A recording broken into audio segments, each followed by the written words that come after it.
Yes, I'm doing fine. Thank you for your concern, Song-Hui.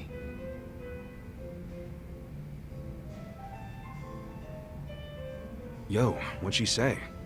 Oh, nothing. She just asked for an update on the situation. That's all. Yeah? Bet it feels pretty good knowing a babe like her's looking out for you. I'm blessed to serve one such as she. The Jungi-Han I served before was quite the blessing as well.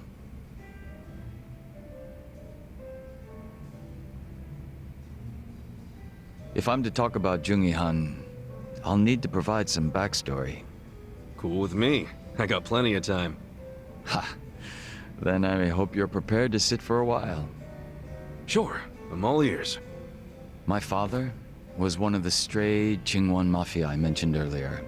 And to speak further, he was a lowly thug left behind in a foreign land. In my youth, I was relentlessly beaten by my father, in addition to being neglected by those around me. Home, school, no place provided me with even the slightest bit of sanctuary. Thinking back on it, I'm sure I was a rather dissolute child. Well, you're not alone in feeling like you got no place to go. Plenty of people feel that way, even civilians. Feelings of isolation are really that common, huh? Not sure if I should be comforted or not. Sorry, didn't derail the story, did I?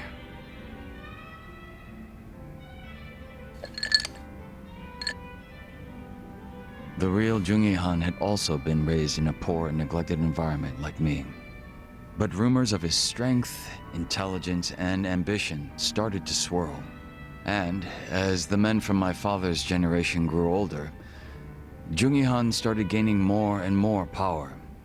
In fact, it was thanks to him that the stray Jingon found any success in Kamurocho at all.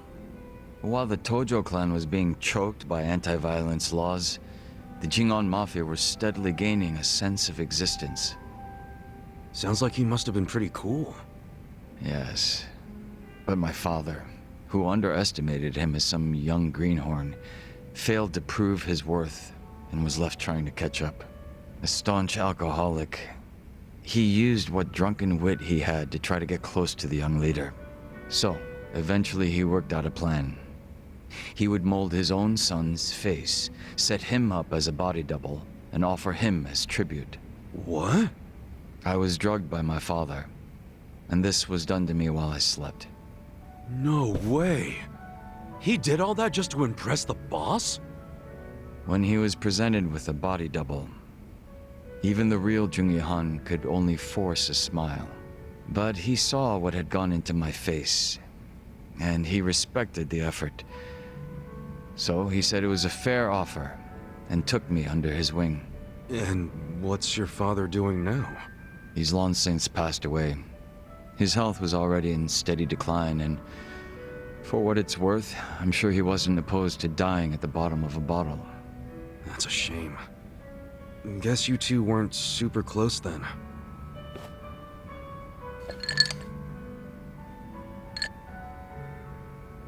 Jungi-Han kept me at his side as much as possible so that I might learn his mannerisms.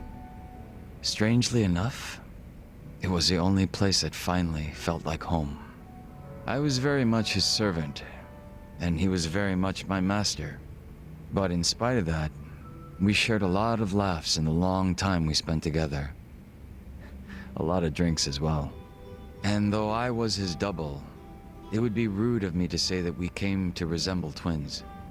So the way you're talking right now, that's something Jungi-Han taught you? The real Jungi-Han had a way with words I never will. And when he walked into a room, you knew it. Try as I might, I would never reach his level. Hearing you say all that makes me even more curious. About what, may I ask?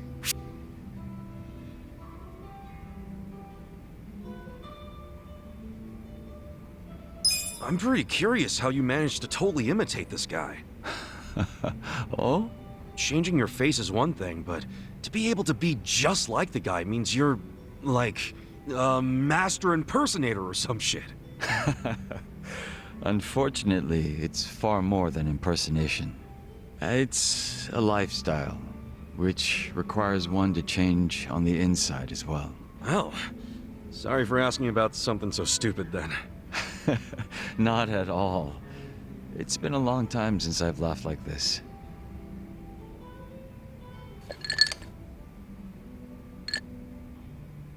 But you know, despite me saying sorry, there's still one thing I gotta ask.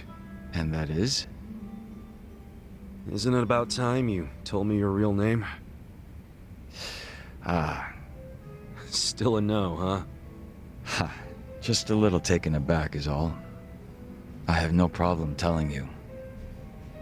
When I was first brought into this world, I was given the name Yeonsu Kim. Yeonsu Kim. I have no intention of returning to that name. Not when the real Jungi Han has already passed away. The real one took a bullet to the head, yeah? Correct. There was conflict with a group from Hiroshima that had made its way into Tokyo. As far as I'm concerned, the Jingon Mafia died along with him. At the time, I was given the role of staring down the other hostile groups within Kamurocho as Jungi Han. But with their real boss dead, the remaining Jingon Mafia in Kamurocho were nothing but paper tigers. Should our enemies have discovered this, we would have been ousted and probably killed. If it were me, I probably would have gotten the hell out of Kamurocho. Left everything behind. Yes, that's precisely what I did. The few remaining members at my side did the same. But seeing as the Jingon Mafia was all I'd ever had, I had no place to go. No refuge where I might reconvene with my allies. I was lost and alone in the world. Like a man dying of thirst in the desert, surrounded by a hungry pack of wolves. Sounds like you had it rough. I found a faint glimmer of hope in the Korean community here in Japan. But even they refused to accept me, as I was nothing but a criminal to them. Thinking on it now, I should have expected as much from those living an honest life. But still, in my confusion and dismay, I challenged them, asking why they would abandon one of their own. I get that. It was enough to make them call the police. And I'm sure that under normal circumstances, I would have been taken away.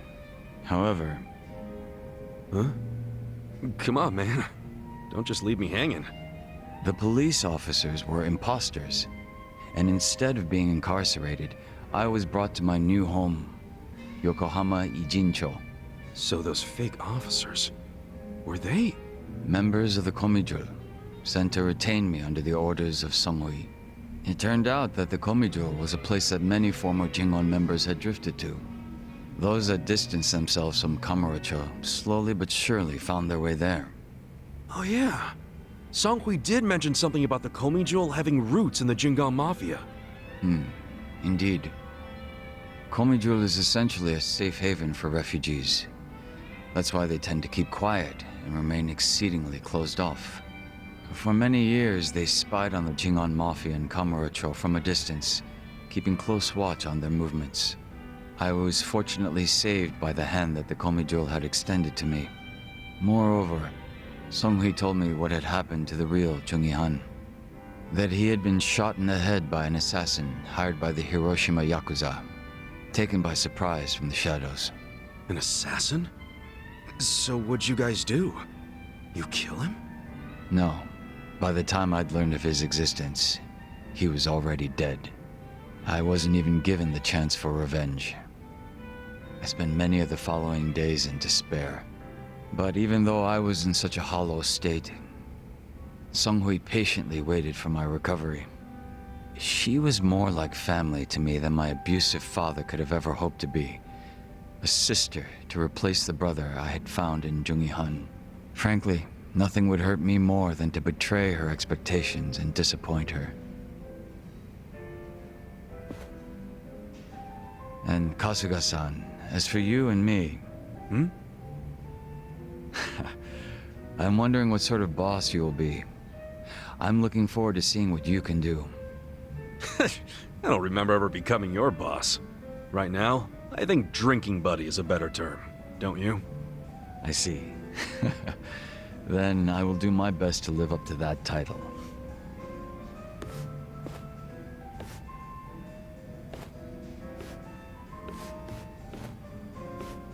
Well, guess that's finally it for introductions.